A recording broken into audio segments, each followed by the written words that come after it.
और राजनीति में सबसे पहली खबर होगी यूपी के गाजियाबाद में हुए हत्याकांड की। बकरीद के दिन गाजियाबाद में 17 साल के सूर्या चौहान की हत्या ने पूरे इलाके को झकझोर कर रख दिया था। अब उस हत्याकांड का मुख्य आरोपी असद पुलिस एनकाउंटर में मारा गया। 50,000 का इनामी असद गिरफ्तारी से बचने के लिए फायरिंग कर रहा था और इसी के जवाब में कार्रवाई में असद ढेर हो गया। आखिर 48 घंटे में पुलिस असद तक कैसे पहुंची, यह खास रिपोर्ट देखिए और समझिए। किसी भी गुंडे को और किसी भी माफिया को उसकी जहां जगह होगी वहां उसको जरूर पहुंचाएंगे। 48 घंटे पहले बकरीद के दिन गाजियाबाद के खोड़ा इलाके में सूर्या की हत्या हुई और 48 घंटे बाद सूर्या की हत्या करने वाले मुख्य आरोपी असद की कहानी खत्म हो गई। जिस असद ने 17 साल के सूर्या चौहान को मौत के घाट उतारा, जिसने बकरीद के दिन हलाल का खौफ दिखाकर खून बहाया, उसी असद का हिसाब अब यूपी पुलिस की गोली ने कर दिया है। गाजियाबाद के खोड़ा में हुए सूर्या हत्याकांड का मुख्य आरोपी असद इंद्रापुरम में पुलिस एनकाउंटर में मारा गया। जो 4 गोले हैं यहाँ पर आप ये देख सकते हैं कि बाइक पास वहाँ गिरी थी और यहाँ पर खून के निशान है। सर्कल बने हुए हैं जहाँ पर असद गिरा था। खून के निशान यहाँ पर साफ देखे जा सकते हैं। कुल ऐसे ही और भी सर्कल है जो कि 7 से ज़्यादा जो है राउंड फायरिंग की बात जो है सामने आई है, जिसके बाद उसे घायल हालत में फौरन पास के अस्पताल ले जाया गया, लेकिन जहाँ पर उसे ब्रॉड डेड डिक्लेयर कर दिया गया था। योगी राज में हिसाब क्लियर है, अपराध करोगे तो हिसाब बुलेट से ही होगा। दरअसल सूर्या की हत्या के बाद असद फरारी का प्लान बना रहा था, पुलिस को चकमा देने की कोशिश कर रहा था, लेकिन आखिरकार पुलिस की गोलियों के सामने कुर्बानी कांड वाले असद का खेल खत्म हो गया। लेकिन कैसे महज 48 घंटे में ही असद को योगी फोर्स ने ढेर कर दिया, उसकी इनसाइड स्टोरी भी जान लीजिए। हत्या के बाद सबसे पहले असद ने अपना ठिकाना बदला, मोबाइल का इस्तेमाल कम किया और पुलिस की नजरों से बचने की कोशिश में जुट गया। जांच में सामने आया कि फरारी के दौरान असद ने अपने कुछ परिचितों और दोस्तों से संपर्क किया। उसे पैसों की जरूरत थी क्योंकि पुलिस लगातार उसके करीब पहुंच रही थी। सूत्रों के मुताबिक असद किसी दूसरे शहर भागने की फिराक में था, लेकिन उससे पहले ही पुलिस को उसके मूवमेंट की सूचना मिल गई। मुख्य आरोपी जो असद था वो फरार चल रहा था और वो वांछित था। उस पर पुलिस टीम के द्वारा 50,000 रुपए पुरस्कार की घोषणा भी की गई थी। पुलिस को ये सूचना प्राप्त हुई थी कि असद अपने एक साथी के साथ अपने कुछ साथियों से मिलने इस क्षेत्र में आने वाला है। इसी सूचना के आधार पर पुलिस टीम के द्वारा वहां पर नाकेबंदी की गई थी और बैरियर लगाकर चेकिंग की जा रही थी। दरअसल 50,000 के इनामी असद की तलाश में कई टीमें लगी हुई थी। इसी बीच पुलिस को खबर मिली कि असद वसुंधरा इलाके में मौजूद है। सूचना मिलते ही पुलिस ने घेराबंदी शुरू कर दी, लेकिन खुद को घिरता देख असद ने सरेंडर करने की बजाय हथियार उठा लिया और जवाबी कार्रवाई में ढेर हो गया। असद अपने साथी के साथ जब बाइक से आता है तो वो पुलिस टीम पर फायरिंग करने लगता है। उसको रोकने का प्रयास किया जाता है, चेतावनी दी जाती है, लेकिन वो बैरियर तोड़ते हुए पुलिस टीम पर जान से मारने की नीयत से फायर करता है। आत्मरक्षार्थ पुलिस टीम के द्वारा भी जवाबी फायरिंग की जाती है, जिसमें असद को गोली लगती है। सूर्या चौहान हत्याकांड के बाद इलाके में गुस्सा था, परिवार इंसाफ की मांग कर रहा था और अब मुख्य आरोपी की मौत के बाद पुलिस दावा कर रही है कि मामले का सबसे बड़ा किरदार खत्म हो चुका है। लेकिन सूर्या की मां बाकी आरोपियों के भी एनकाउंटर की मांग कर रही हैं। एनकाउंटर कहाँ हुआ है सर? एक का ही तो मुझे दिखाई दिया, फिर मुझे तस्वीर तो अभी दिखाई दी नहीं गई है। लेकिन मेरे सामने मुझे तसल्ली जब होगी जब मुझे तस्वीर दिखाई जाएगी। बाकी उसके परिवार के साथ में लड़के थे उनका भी इनकाउंटर इसी प्रकार होना चाहिए जैसे इसका हुआ। 7 लड़कों ने मिलकर किया है तो सबका इनकाउंटर इसी तरह होना चाहिए और सबके घरों पे बुलडोजर चलना चाहिए। मेरे बच्चे को ही बकरा बना दिया। इस पूरे मामले में पुलिस ने अब तक 3 आरोपियों को गिरफ्तार किया है और असद पुलिस एनकाउंटर में ढेर हो चुका है। फिलहाल पुलिस असद के फरार साथियों की तलाश में जुटी है और पूरे मामले की जांच जारी है। गाजियाबाद से प्रमोद शर्मा के साथ ब्यूरो रिपोर्ट, जी मीडिया। हमारे बच्चों को मार दिया, मुझे मेरे सामने कर दो। तो सूर्या के कातिल असद का तो दी एंड हो गया है, लेकिन यूपी में एनकाउंटर को लेकर सियासत लगातार जारी है। असद के एनकाउंटर के बाद राजनीतिक बयानबाजी एनकाउंटर को लेकर फिर से तेज हो गई है। देखिएगा, उत्तर प्रदेश में किसी अपराधी के लिए कोई जगह नहीं है। जो अपराध करेगा उसको उसकी सजा मिलेगी। और सूर्या चौहान के हत्यारे अरशद ने पहले एक नाबालिग बच्चे की हत्या की, उसके बाद पुलिस पर हमला किया, तो निश्चित रूप से उसको उसका जवाब मिलना था। उत्तर प्रदेश में किस तरह से एनकाउंटर हो रहा है सभी को पता है इस बात का। और कोई भी अपराध हो, अपराधी के ऊपर अंकुश जरूर लगना चाहिए, लेकिन as per rule of law procedures. और जो भी अपराधी होगा, गलती करेगा, उसे दंडित किया जाएगा तुरंत इलाज। तो मैं योगी जी का इसके लिए धन्यवाद करूंगा, उनकी सरकार का पुरस्कार। वहीं सूर्या हत्याकांड के बाद खोड़ा कॉलोनी में गुस्सा थमता नहीं दिख रहा है। लोगों का आरोप है कि इलाके की डेमोग्राफी ने खोड़ा को मिनी पाकिस्तान बना दिया है। इलाके में अब बुलडोजर एक्शन और संदिग्ध गतिविधियों की जांच की मांग उठ रही है और पूरे इलाके में तनाव और आक्रोश का माहौल कैसे बना हुआ है, खुद वहां के लोकल लोगों से सुनिए।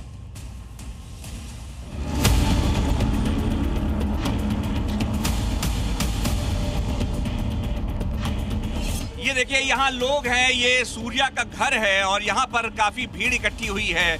मातम पुरसी के लिए, शोक संवेदना व्यक्त करने के लिए लोग आए हैं और इनकी डिमांड है कि जिस लड़के का एनकाउंटर हुआ है उसकी बॉडी दिखाई जाए। ऐसा है, बॉडी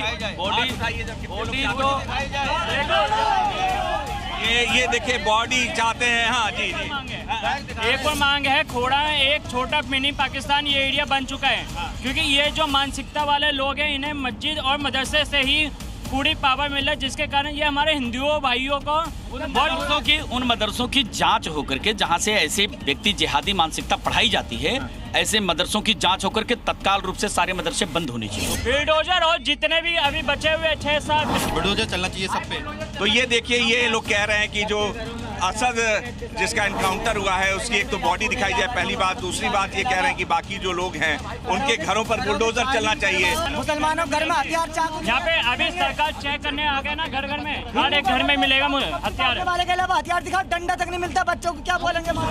घर चेक किया जाए तो असला, बारूद, बम, तमंचा हर चीज निकलेगी और हिंदुओं का घर पर किसी भी कोई भी चीज अपराध नहीं निकलेगा। यहाँ जो नाराजगी दिख रही है साफ, ये काफी बड़ी भीड़ है। आप देख सकते हैं कि अगर शेर सिंह आपको दिखाएं और मैं पीछे चलूं तो काफी बड़ी भीड़ है, काफी बड़ी संख्या में लोग यहाँ मौजूद हैं जो विरोध प्रदर्शन कर रहे हैं। कैमरा जर्नलिस्ट शेर सिंह के साथ अनुराग मिश्रा, जी मीडिया, गोड्डा। वहीं यूपी में अपराधियों के खिलाफ एक्शन लगातार जारी है। खोड़ा में सूर्या के कातिल का हिसाब हुआ तो वहीं फिरोजाबाद से लेकर मुजफ्फरनगर, लखनऊ और पीलीभीत तक पुलिस ने मुठभेड़ के बाद कई आरोपियों को गिरफ्तार किया है। कई मासूम के कातिल को गोली लगी तो कई हत्या के आरोपियों पर शिकंजा कसा गया। वहीं संगठित अपराध से जुड़ी करोड़ों की संपत्तियों पर भी सरकार का बुलडोजर और कुर्की का वार लगातार जारी है। यह नया प्रदेश है जो अपराध को स्वीकार नहीं करता है। जो भी अपराधी होगा कोई भी बचने नहीं पाएगा। ये हैवान कोई और नहीं, बदायूं का रहने वाला जितेंद्र है। इसने फिरोजाबाद की सड़क पर एक 1.5 साल के मासूम को पटक पटक कर मार डाला, क्योंकि वो बच्ची इसकी सनक और अवैध संबंधों में रोड़ा बन रही थी। लेकिन इस सनकी को नहीं पता था कि यूपी में अब हिसाब ऑन द स्पॉट होता है। योगी की पुलिस ने इस हत्यारे को घेर लिया और जब इसने भागने की कोशिश की तो पुलिस ने इसके दोनों पैरों में गोली मारकर इसका बुलेट ट्रीटमेंट कर दिया। मैंने उस लड़की से पीछे छुड़वाना चाहा, लेकिन वो लड़की मुझे इमोशनली ब्लैकमेल करने लगी। अब चलिए पश्चिमी उत्तर प्रदेश के मुजफ्फरनगर, जहां शराब पार्टी में हुई कहासुनी के बाद दोस्तों ने लाठी डंडों से पीटकर एक युवक की हत्या कर दी और शव को जला दिया। लेकिन वारदात को अंजाम देकर भाग रहे इन शातिर बदमाशों का सामना मुजफ्फरनगर पुलिस से हो गया। चेकिंग के दौरान बदमाशों ने फायरिंग की और फिर वही हुआ जो उत्तर प्रदेश में अपराधियों के साथ हो रहा है। जवाबी फायरिंग में शाकिब और आदिल नाम के बदमाशों के पैरों में गोली लगी। पुलिस ने 3 बदमाशों को धर दबोचा और उसके पास से 2 देसी तमंचे भी बरामद कर लिए। बदमाशों पर नकेल कसने की ये मुहिम राजधानी लखनऊ में भी दोगुनी रफ्तार से जारी है। लखनऊ पुलिस का डबल एक्शन देखने को मिल रहा है। कृष्णानगर और अलग अलग इलाकों में हुई मुठभेड़ में पुलिस ने 3 अपराधियों को गिरफ्तार किया। कृष्णानगर में पुलिस और बदमाशों के बीच हुई फायरिंग में 2 शातिर बदमाश घायल हो गए। वहीं एक महिला से छेड़खानी और हत्या के प्रयास के आरोपी को भी पुलिस ने मुठभेड़ के बाद घुटनों पर ला दिया। इलाकों में पुलिस ने मुठभेड़ में 3 बदमाशों को फिलहाल घायल कर दिया है। आप तस्वीरें देख सकते हैं कि हम इस वक्त कृष्णा नगर में मौजूद हैं और यहाँ पर पुलिस ने मुठभेड़ में 2 आरोपियों को जो है घायल किया है, जिनके ऊपर अलग अलग मुकदमे दर्ज हैं। रोहन उर्फ गुड्डू और साहिल के पैर में गोली लगी है। पीलीभीत के बिलसडा में पप्पू गुप्ता हत्याकांड के 2 फरार आरोपियों को पुलिस ने मुठभेड़ के बाद गिरफ्तार कर लिया है। देर रात हुई 2 अलग अलग मुठभेड़ों में आरोपी शिव और कुणाल को योगी फोर्स ने लंगड़ा बना दिया। दरअसल 28 मई को ही इस वारदात में कपड़ा कारोबारी पप्पू गुप्ता की गोली लगने से मौत हो गई थी। पुलिस अब तक 6 आरोपियों को गिरफ्तार कर चुकी है, जबकि 9 आरोपी अभी भी फरार हैं। उत्तर प्रदेश में अपराधियों और गुंडों का पूरा हिसाब किताब हो रहा है। सीएम योगी आदित्यनाथ का आदेश लाउड एंड क्लियर है। जो भी उत्तर प्रदेश की सड़कों पर दहशत फैलाएगा, कानून को चुनौती देगा या आम इंसान के लिए समस्या बनेगा, उसका अंजाम या तो सलाखों के पीछे होगा या फिर पुलिस की गोली से उसका सीधा इलाज होगा। ब्यूरो रिपोर्ट, जी मीडिया। एक तरफ यूपी में अपराधियों पर पुलिस का तगड़ा एक्शन है, तो पश्चिम बंगाल में टीएमसी के खिलाफ जनता का गुस्सा अब सड़कों पर दिखने लगा है। दरअसल 15 साल से बंगाल की सत्ता पर राज करने वाली टीएमसी को लेकर लोगों का जो आक्रोश दबा हुआ था, वो टीएमसी के नेताओं पर फूटने लगा है। कल अभिषेक बनर्जी पर हमला हुआ और आज टीएमसी के एक और सांसद कल्याण बनर्जी को लोगों ने पीटा। टीएमसी इन हमलों का आरोप लगातार बीजेपी पर लगा रही है, लेकिन सवाल ये भी उठ रहे हैं कि कहीं ये हमले टीएमसी का इमोशनल कार्ड तो नहीं है।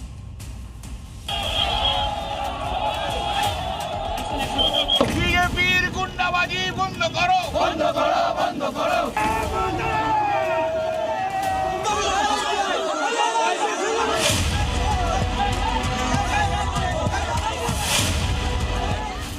टीएमसी सांसदों पर हमला सुनियोजित या प्रायोजित? बंगाल में पब्लिक नाराज, टीएमसी का इमोशनल कार्ड। हिंसक राजनीति से सत्ता गई, उसी हिंसा से होगी भरपाई। ये 2 तस्वीरें गवाह हैं कि कैसे पश्चिम बंगाल में टीएमसी की प्रेशर पॉलिटिक्स ने जनता को त्रस्त किया। पिछले 15 सालों में टीएमसी की जातियों से पब्लिक का पारा पूरी तरह हाई है और इस नाराजगी के साइड इफेक्ट्स का चैप्टर भी सामने आने लगा है। सबसे पहले रविवार सुबह टीएमसी सांसद कल्याण बनर्जी पर हुए हमले की इन तस्वीरों को देखिए। टीएमसी सांसद कल्याण बनर्जी के साथ हुगली जिले में उस वक्त मारपीट की गई जब सांसद महोदय चंडीतला थाने में एक प्रतिनिधि मंडल के साथ ज्ञापन सौंपने जा रहे थे। जानकारी के मुताबिक रास्ते में कुछ प्रदर्शनकारियों ने कल्याण बनर्जी का विरोध किया। प्रदर्शनकारियों ने उन्हें काले झंडे दिखाए और उनके खिलाफ नारेबाजी की। आरोप है इसी दौरान हालात तनावपूर्ण हो गए और सांसद के साथ धक्का मुक्की और मारपीट तक की गई। कल्याण बनर्जी पर हमले के बाद मौके पर अफरा तफरी का माहौल बन गया। कल्याण बनर्जी ने गाली गलौज और ड्यूस बॉल से सिर पर हमले का आरोप लगाते हुए कहा, अब जनता तय करेगी इस तरह सांसदों को निशाना बनाना सही है या फिर गलत। A serious condition is prevailing in West Bengal. There is total lawlessness. This attempt today in the morning was attempt to murder me. There is a government which is an autocrat government. There is a very jealous chief minister who is autocrat and who wants to kill all the Trinamool leaders there.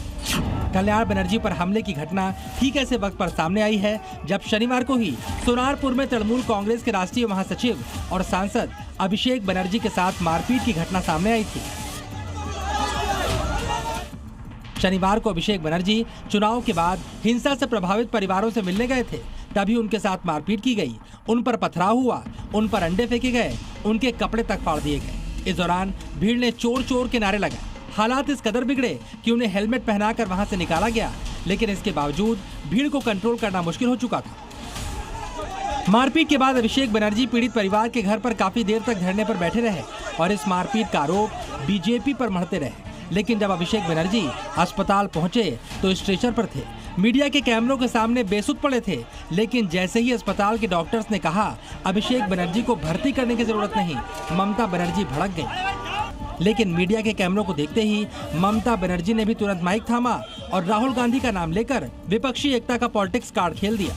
Gandhi ने मेरे को phone किया था, उन्होंने कहा दीदी कोई ममता जी कोई जरूरत है तो मेरे को बताना तो मैं उसको हैदराबाद में ले जा सकते हैं और कोई भी जगह पे। ये राहुल जी मेरे को फोन पे बताया। ममता बनर्जी और टीएमसी ने अभिषेक बनर्जी पर हमले के लिए बीजेपी को जिम्मेदार ठहराया, तो बीजेपी ने भी पिछले 15 साल का इतिहास दोहराते हुए इसे टीएमसी के खिलाफ जनता का गुस्सा करार दिया। तो ममता बनर्जी अगर आप फिर से हिंसात्मक राजनीति करने का कोशिश करेंगे, अभिषेक बनर्जी अगर आप फिर वो हिंसात्मक राजनीति करने का कोशिश करेंगे तो ये हम लोग अलाउ नहीं करेंगे। उसके ऊपर जनरोष जिसको कहा जाता है जनरोष था और वो झूठा आरोप लगा रहे कि उसको मारने की साजिश थी। वहाँ जनता ने उस पर डीम और अंडा फेंक के उसका स्वागत किया है। अब पार्टी के दो बड़े चेहरों पर हुए हमलों के मामले ने तूल पकड़ लिया है, लेकिन इन हमलों के सुनियोजित या प्रायोजित होने के सवाल के साथ एक बड़ी सच्चाई ये भी है कि बंगाल में टीएमसी राज के वक्त हिंसा के बगैर सत्ता नहीं मिलती थी और अब लगता है टीएमसी इसी हिंसा के जरिए पब्लिक की सहानुभूति बटोरना चाहती है, पश्चिम बंगाल की राजनीति में फिर से पकड़ बनाना चाहती है। ब्यूरो रिपोर्ट, जी मीडिया। क्या बंगाल में अब गुंडों का इलाज अंडों से होगा? ये सवाल इसलिए क्योंकि खबर आई है कि बंगाल के बाजारों से अंडे आउट ऑफ स्टॉक हो गए हैं। आजकल बंगाल में हर टीएमसी नेता के ऊपर सड़े हुए अंडे फेंके जाने की खबर दिन ब दिन सामने आ रही है और टीएमसी के गुंडों को भी पब्लिक दौड़ा दौड़ा कर पीट रही है, उन पर पत्थर फेंके जा रहे हैं, अंडों की मार पड़ रही है। और ऐसी ही तस्वीरों को देखकर कहा जा रहा है कि बंगाल में अब अंडे सिर्फ गुंडों को सबक सिखाने के लिए खरीदे जा रहे हैं।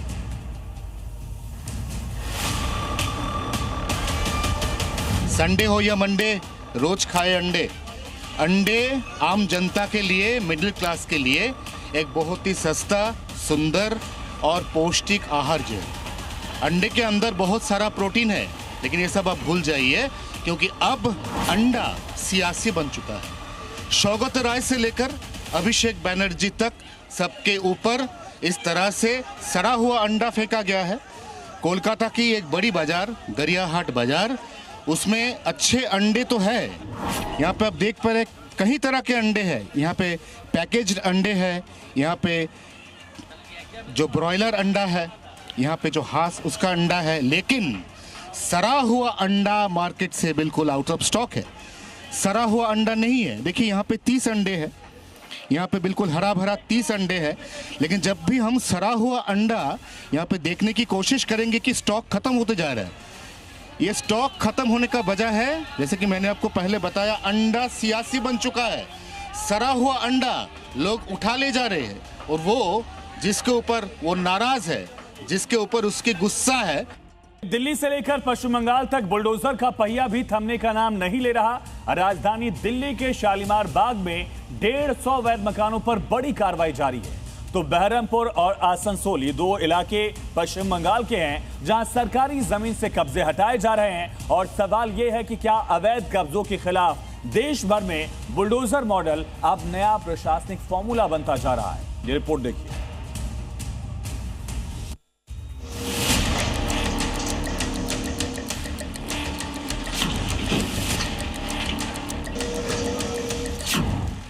तस्वीरें 3 हैं, राज्य 2 हैं, लेकिन एक्शन सिर्फ एक है।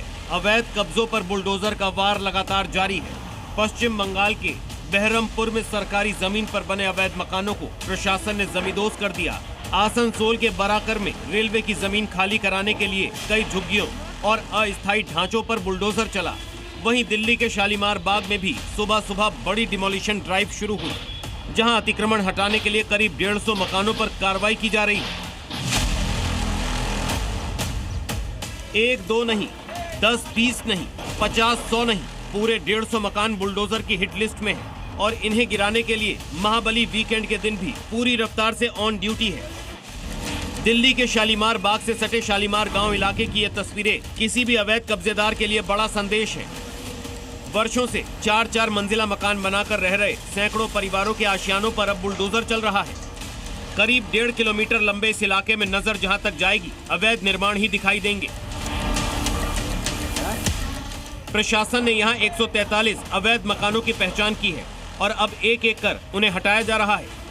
ये चिन्हित कर लिया गया है, इसके जद में जितने भी मकान आएंगे सब तोड़े जाएंगे। तो इलाका जो है यहाँ से ये जितने भी अवैध निर्माण हुए थे और हाई कोर्ट ने इस पर आदेश किया था, 30 मई तक का समय दिया था, जो बीत चुका है।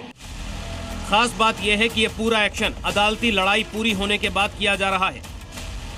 सुप्रीम कोर्ट ने भी इन घरों में रहने वालों से कहा था कि 30 मई तक सभी घर खाली किए जाएं। मियाद खत्म होने के बाद आज सुबह डिमोलिशन की कार्रवाई शुरू कर दी गई।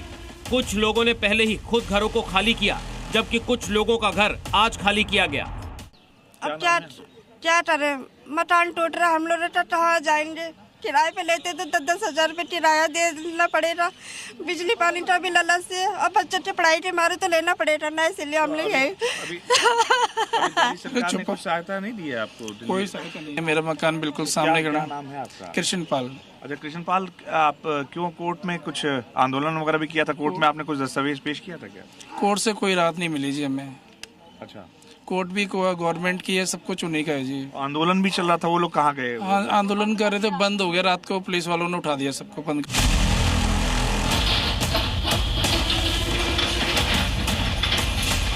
दिल्ली में बुलडोजर एक्शन जारी है और बंगाल में भी अवैध कब्जों के खिलाफ प्रशासन का अभियान तेज दिख रहा है। तस्वीरों में देखिए, बहरमपुर में लाल दीघी से सटे इलाके में FCI गोदाम के पीछे सरकारी जमीन पर बने अवैध निर्माणों पर बुलडोजर चला दिया गया। सरकारी जमीन पर कब्जा कर बनाए गए मकानों और ढांचों को ध्वस्त कर दिया गया। स्थानीय लोग लंबे समय से इस अवैध कब्जे की शिकायत कर रहे थे।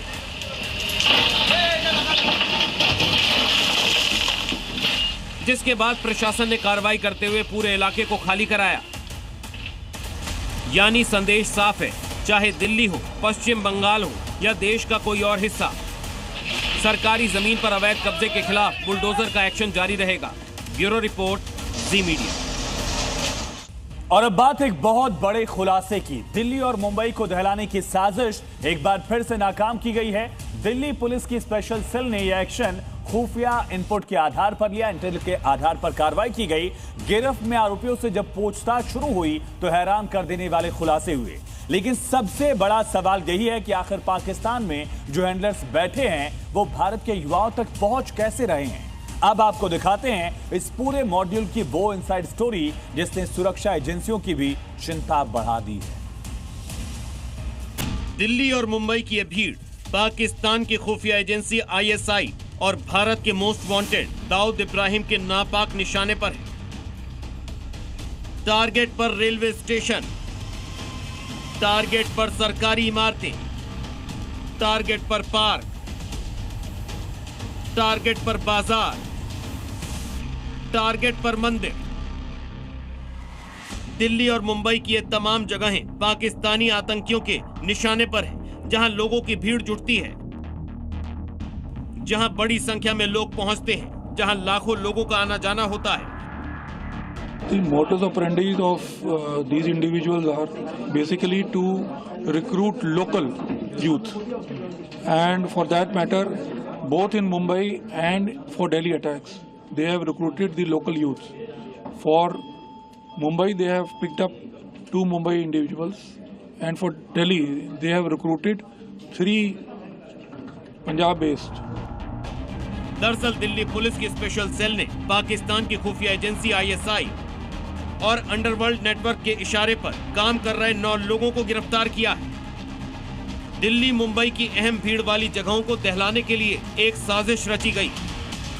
And these are youngsters who have very little to do in life. They were given lure of some money. They were promised that they will be paid in lakhs, but that was only the promise after the execution of the. इन लोगों की रणनीति स्थानीय युवाओं को भर्ती करने की थी। मुंबई के लिए 2 और दिल्ली के लिए 3 लोगों को भर्ती किया गया था। 5 युवाओं को हमलों के बदले लाखों रुपए देने का वादा किया गया था। पकड़े गए आरोपियों से पूछताछ में पता चला है कि दिल्ली और मुंबई को खास मकसद से टारगेट किया गया था। रेलवे स्टेशन, पार्क, पुल, सरकारी इमारतों और भीड़ वाली जगहों को हमले के लिए निशाने पर रखा गया था। इस आतंकी मॉड्यूल को लंबे समय से तैयार किया जा रहा था। सभी आरोपी पाकिस्तान और दुबई में बैठे हैंडलर्स के संपर्क में थे।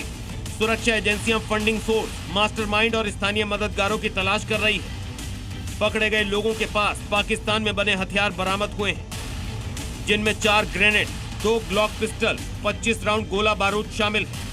जांच के दौरान एक नेपाली नागरिक को भी गिरफ्तार किया गया है। ये दिल्ली में आरोपियों के लिए ठिकानों की व्यवस्था करने और फंडिंग संभालने का काम करता था। As I told you, the Nepal link is about provision of logistics as well as financial support. Special cell की जांच में सामने आया है कि पूरा मॉड्यूल पाकिस्तान में अंडरवर्ल्ड ऑपरेटिव मुन्ना जिंगाड़ा, शहजाद भट्टी और दूसरे ISI सहयोगियों के साथ काम कर रहा था। पिछले साल 10 नवंबर को दिल्ली के लाल किले के सामने एक बड़ा धमाका हुआ था। इस कार ब्लास्ट में 11 लोगों की मौत हो गई थी, जबकि कई बेगुनाह लोग घायल हो गए थे। पिछले हमले से सबक लेते हुए दिल्ली पुलिस ने एक ऐसे रैकेट को बेनकाब किया है, जिसके मंसूबे पूरे होते तो न सिर्फ बड़ा नुकसान होता, बल्कि भारत के दुश्मन ये साबित कर देते कि वो जब चाहें, जहां चाहें बम धमाकों को अंजाम दे सकते हैं। बहरहाल बड़ी चुनौती गिरफ्तार किए गए लोगों तक पहुंचने की है। पाकिस्तान में बैठे हैंडलर्स ने इतनी आसानी से इन्हें कैसे अपना मोहरा बना लिया? पाकिस्तान में बने हथियार इन लोगों तक कैसे पहुंच गए? ब्यूरो रिपोर्ट, जी मीडिया। और अब आपको अमेरिकी राष्ट्रपति डोनाल्ड ट्रंप की मेडिकल रिपोर्ट दिखाते हैं। ट्रंप दुनिया भर में अपने अजीबो-गरीब फैसलों, बयानों और कामों के लिए लगातार जाने जाते रहे हैं। कई बार लोग उनकी बढ़ती उम्र को लेकर उनकी हरकतों को टारगेट करते हैं, कनेक्ट भी करते हैं। लेकिन कुछ दिनों बाद 80 साल के होने जा रहे ट्रंप के दिल और दिमाग की रिपोर्ट कहती है कि उनकी मेंटल और फिजिकल हेल्थ सुपर फिट है। और मेडिकल रिपोर्ट में यहां तक कहा गया कि 80 साल के ट्रंप का दिल 80 साल का नहीं बल्कि 66 साल का है। ट्रंप कब क्या कर दें कोई नहीं जानता।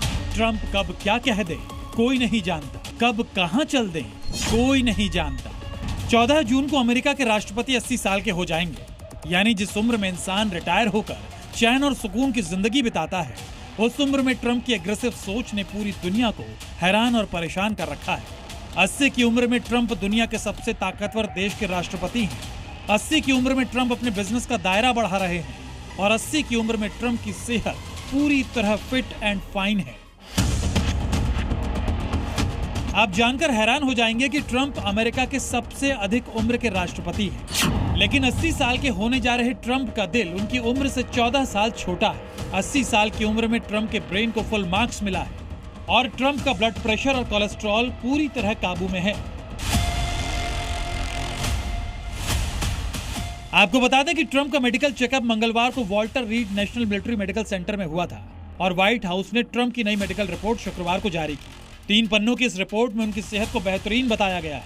22 विशेषज्ञ डॉक्टर्स की टीम की तरफ से कई तरह के शारीरिक और मानसिक जांच किए गए। ट्रंप की मानसिक क्षमता की जांच के लिए मॉनिटरियल कॉग्निटिव असेसमेंट यानी MOCA टेस्ट कराया गया। ये करीब 10 मिनट का टेस्ट होता है, जिसमें डिमेंशिया, अल्जाइमर या दूसरी मानसिक समस्याओं के संकेतों का पता लगाया जाता है। ट्रंप को इस टेस्ट में 30 में से पूरे 30 नंबर मिले।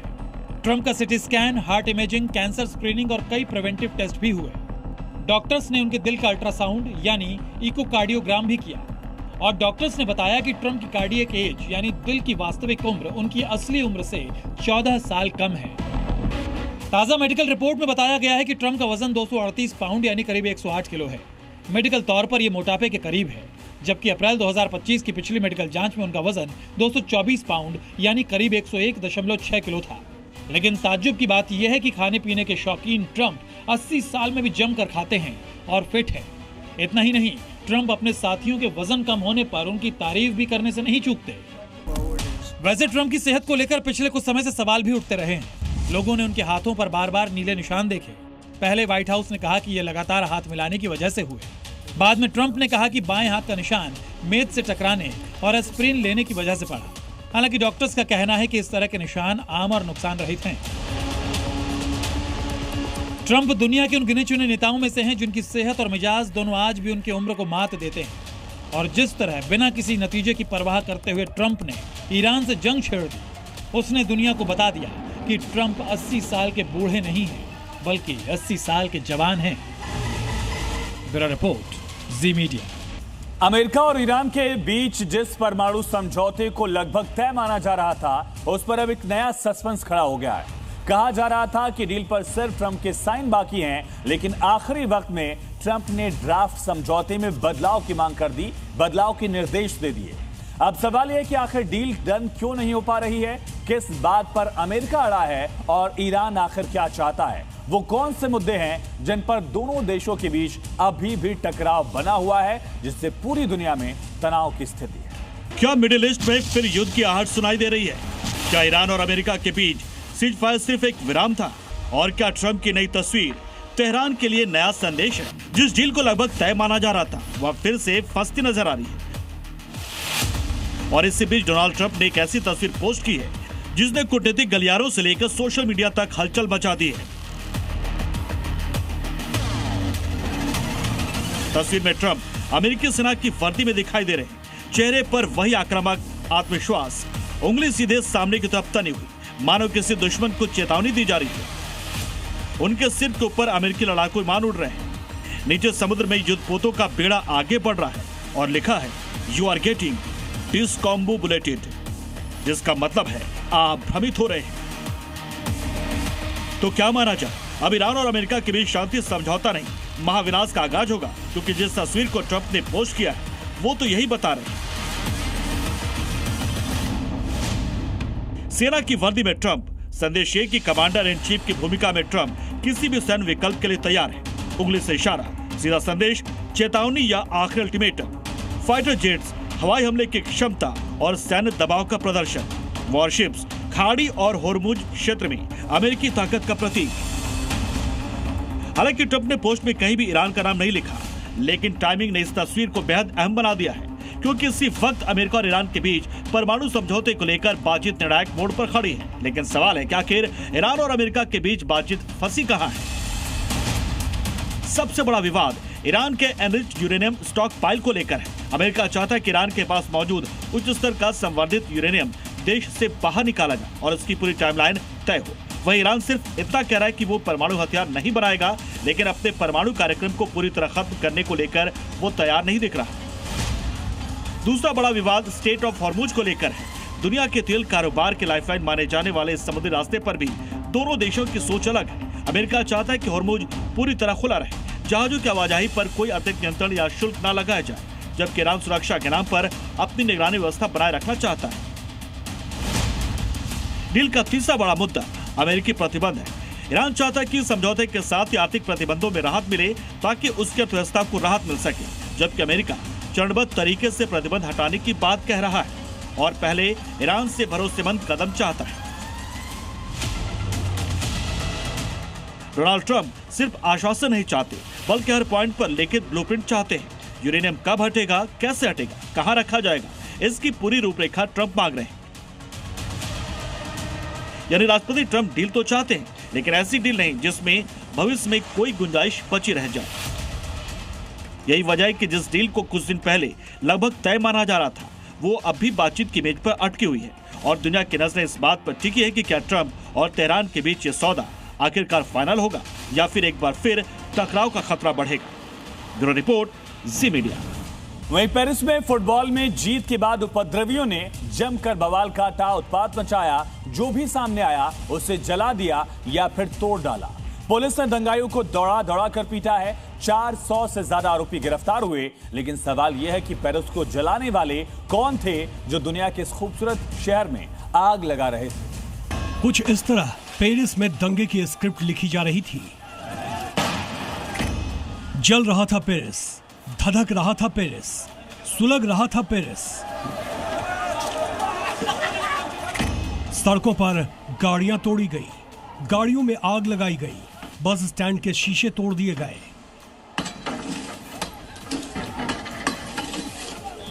ये दंगाई यही नहीं रुके, इन्होंने पेरिस की महंगी महंगी दुकानों को भी तोड़ डाला।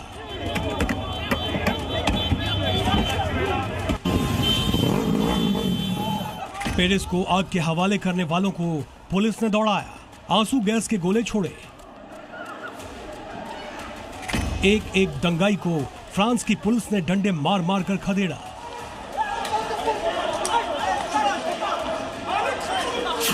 बुडापेस्ट में जैसे ही पीएसजी यानी पेरिस सेंट जर्मन ने पेनाल्टी शूटआउट से आर्सेनल को हराया, चैंपियंस लीग का फाइनल जीता, ट्रॉफी उठाई, तो इधर पेरिस में आतिशबाजी शुरू हो गई। जीत का जश्न खौफ में बदल गया।